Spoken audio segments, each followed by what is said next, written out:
सवाल ये भी है कि देश एक तरफ बुलेट ट्रेन को लाने की तैयारी कर रहा है तो दूसरी तरफ एक छोटे से हादसे के बाद रूट बहाल करने में 18 से 20 घंटे लग जाते हैं। रेल की पटरियां कितनी मजबूत हैं।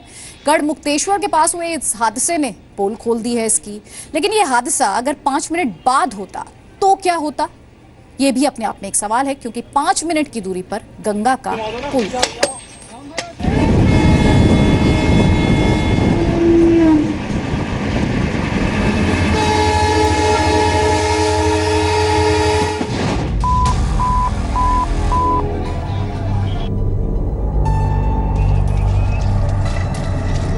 दिल्ली से फैजाबाद जा रही पुरानी दिल्ली फैजाबाद एक्सप्रेस ट्रेन के 8 डिब्बे गढ़मुक्तेश्वर में ब्रजघाट के पास पटरी से उतर गए। रात करीब 9 बजे गढ़मुक्तेश्वर से आगे ब्रजघाट गंगा पुल से पहले ट्रेन जोरदार आवाज के साथ 2 हिस्सों में बंट गई। 3 एसी कोच समेत 8 डिब्बे पटरी से उतर गए।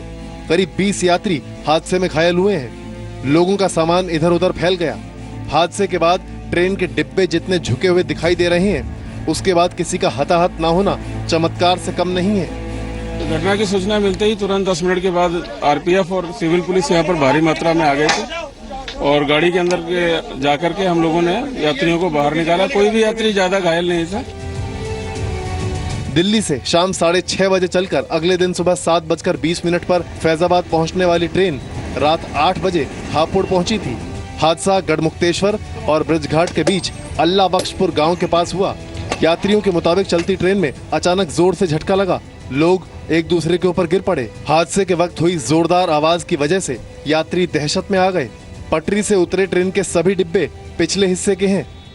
रेलवे का आगे का डब्बा पता ही नहीं कब से कैसे चला गया। पीछे वाला जो है 8 डब्बे पीछे रह गए। हम S2 में थे, पलट नहीं गए, पटरी से उतर गई। जो कपलिंग है वो आप देख सकते हैं किस तरह से पटरी पर पड़ा हुआ है। ये कपलिंग 2 डिब्बों को आपस में जोड़ता है और ये कपलिंग टूट गया, जिसकी वजह से जो आधी ट्रेन थी वो आगे की तरफ रह गई और आधी ट्रेन आप देख सकते हैं किस तरह से पटरी से उतर गई।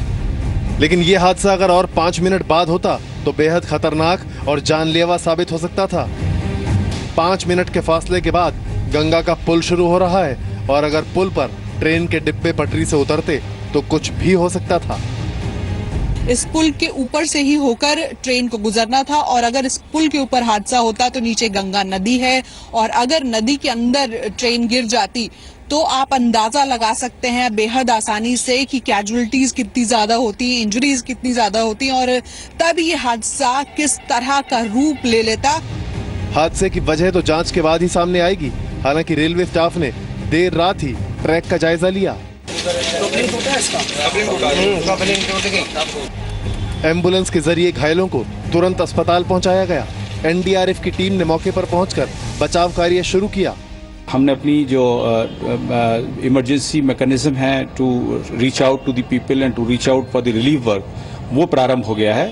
अपनी मशीनरी को गियर अप कर दिया है। हादसे के बाद इस रूट की 8 ट्रेनों को रद्द कर दिया गया, जबकि 29 का मार्ग बदला गया। घटना के तुरंत बाद दिल्ली लखनऊ रूट बंद हो गया। हालांकि मुरादाबाद से राहत ट्रेन रात को ही घटना स्थल के लिए रवाना कर दी गई थी। घटना के बाद गाजियाबाद मुरादाबाद ट्रैक पर ट्रेनों की आवाजाही बाधित हो गई। नौचंदी एक्सप्रेस, सीतापुर दिल्ली एक्सप्रेस और 2 पैसेंजर ट्रेनों को रास्ते में ही रोक दिया गया। हादसे की वजह से पुरानी दिल्ली से देहरादून जाने वाली मसूरी एक्सप्रेस को डाइवर्ट करना पड़ा। काठगोदाम जाने वाली रानीखेत एक्सप्रेस को मेरठ के रास्ते निकाला गया। 1 दर्जन से ज्यादा ट्रेनों को गाजियाबाद अलीगढ़, गाजियाबाद टपरी, हापुड़ खुर्जा अलीगढ़ रूट से गुजारा गया। खबर मिलते ही मुरादाबाद से इंजीनियरिंग टीम मौके पर पहुंची। दुर्घटना की जांच के आदेश दे दिए गए हैं। डीजल क्रेन्स हैं, उनके जरिए जो रीरेलमेंट का काम है वो चल रहा है। साथ ही साथ जो लोग हैं वो भी ये काम कर रहे हैं। इसकी वजह से जो कई ट्रेनें हैं वो जरूर प्रभावित हैं। तो कोशिश ये की जा रही है कि जल्दी से जल्दी जो रीरेलमेंट का काम है वो पूरा कर लिया जाए, जिससे जो सामान्य स्थिति है वो आ जाए और यहाँ पर जो आवाजाही है ट्रेन्स की इस ट्रैक पर उसको पूरी तरह से सामान्य कर लिया जाए। गढ़मुक्तेश्वर से कैमरा पर्सन पीयूष के साथ रूफी जैदी, जी मीडिया।